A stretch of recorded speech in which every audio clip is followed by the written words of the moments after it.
በስመ አብ ወወልድ ወመንፈስ ቅዱስ አሐዱ አምላክ አሜን። ሊቀ መላእክት ቅዱስ ሚካኤል ስሙን ሲጠሩት በየቦታው የማያሳፍረው ትልቁ፣ ትንሹ፣ ወጣቱ፣ አዛውንቱ የሚጠራው ቶሎ የሚደርሰው በስዕሉ ፊት ሁሉም የሚሰግድለት የታላቁ የቅዱስ ሚካኤል በረከት ከሁላችን ጋር ይሁን። ሲጠሩት ቶሎ ደራሽ፣ የዋህ፣ ታጋሽ፣ ሰላማዊ የሆነው ሚካኤል የሚካኤል አምላክ የተባረከ ይሁን።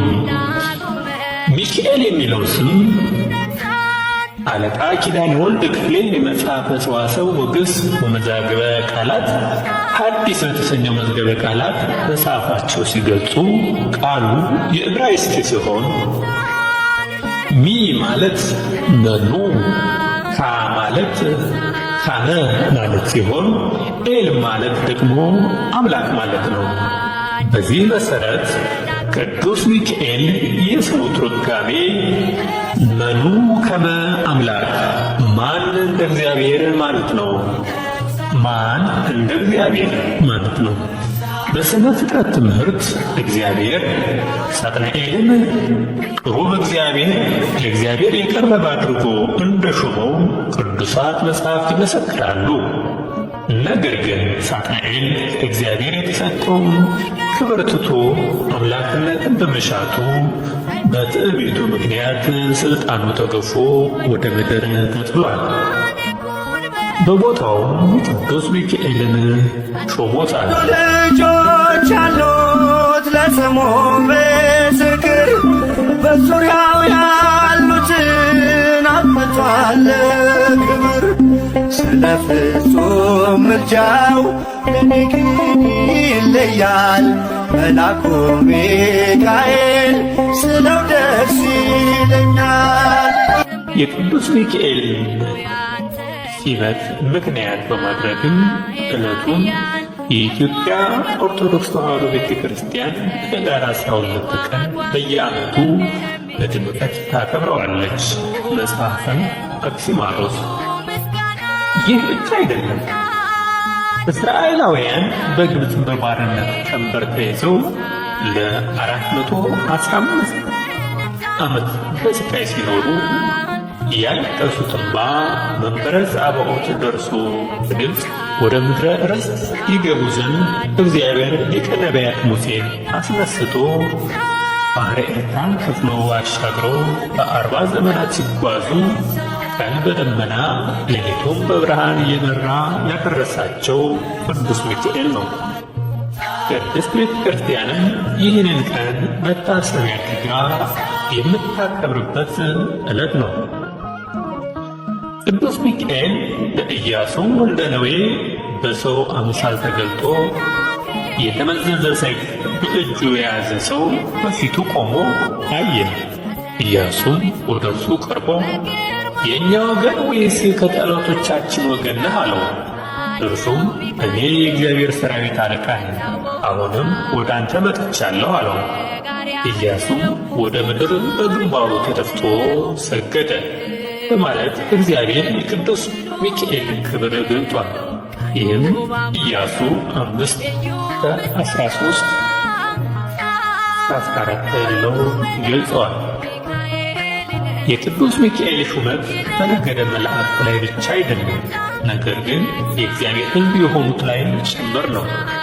ሊቀ መላእክት ቅዱስ ሚካኤል ለእኛ ለሰዎች አማላጅ ሲሆን፣ ለቅዱሳን ጻድቃን ሰማዕታት ደግሞ አጋዣቸው ነው። በሕይወታቸውና በተጋድሏቸውም እስከ መጨረሻው ይረዳቸዋል። ይህንንም ለቤተ ክርስቲያናችን በመጽሐፈ ስንክሳርና ድርሳነ ሚካኤል ኅዳር 12 ቀን እንደተጻፈው መልአኩ ቅዱስ ሚካኤል ብራታዎስንና ሚስቱ ቴዎብስታን ከዲያብሎስ ፈተና የታደገበት ዕለት ነው።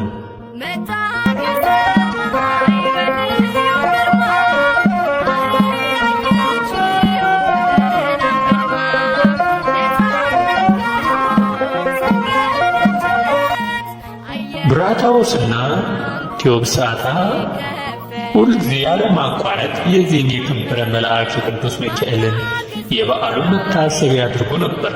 ነገር ግን በሀገሩ ውስጥ ችግር በሆነ ጊዜ ገንዘባቸው አለቀ። ለቅዱስ ሚካኤልም ለበዓሉ መታሰቢያ የሚያደርጉትን እስኪያጡ ድረስ ቸግራቸው። ብራታዎስም የእርሱንና የሚስቱ ልብስ ሽጦ ለመልአኩ በዓል መታሰቢያ ያደርገው ዘንድ ይዞ ወጥቶ ሄደ።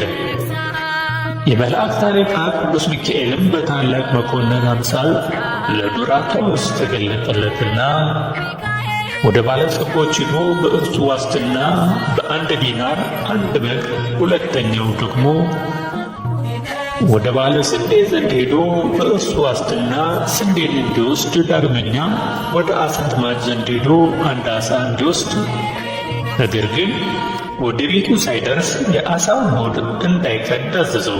ብራታዎስም እንደታዘዘው አደረገ። ወደ ቤቱም በተመለሰ ጊዜ ቤቱ ሁሉ በበረከት ተሞልቶ አገኘው። እርሱም እጅግ ተደስቶ የዚህን የክብር መልአክ መታሰቢያውን በዓል አደረገ። ጦማዳሪዎችና ድሆችንም ጠርቶ አጠገባቸው። ከዚህም በኋላ ለዱራታዎስና ለሚስቱ ቴዎብስታ ቅዱስ ሚካኤል ሁለተኛ ጊዜ ተገለጠላቸው። ዱራታዎስም የዓሣውን ሆድ እንዲሰነጥቅ አዘዘው። በሰነጠቀው ጊዜ 300 የወርቅ ዲናር በዓሣ ሆድ ውስጥ ተገኘ። ቅዱስ ሚካኤል ዱራታዎስንና ሚስቱን ቴዎብስታን እንዲህ አላቸው፣ ከዚህ ዲናር ወስዳችሁ ለባለ በጉ፣ ለባለ ዓሣውና ለባለ ስንዴው ዕዳችሁን ክፈሉ። የቀረውም ለፍላጎታችሁ ይሁናችሁ። በጎ ሥራቸውን መሥዋዕታቸውንና ምጽዋታቸውን አስቦ በዚህ ዓለም አሳመረላችሁ፣ በኋላኛውም መንግሥተ ሰማያትን አዘጋጅቶላችኋል አላቸው። እነርሱም ይህን ነገር ሲሰሙ ደነገጡ። የከበረ ገናናውን መልአክም ከመከራችሁ ሁሉ ያዳንኳችሁ የመላእክት አለቃ እኔ ሚካኤልን መሥዋዕታችሁንና ምጽዋታችሁን ወደ እግዚአብሔር ፊት ያሳረግሁ እኔ ነኝ። አሁንም በዚህ ዓለም ከበጎ ነገር እንድታጡ አላደርጋቸውም አላቸው። ይህንንም ከነገራቸው በኋላ ወደ ሰማያት ወጣ። እነርሱም በፍርሃትና በክብር ሰገዱለት። የመላእክት አለቃ ቅዱስ ሚካኤል ከበዓሉ በረከት ረድኤት ይክፈለን። ጥበቃውና አማላጅነቱ አይለየን። አሜን።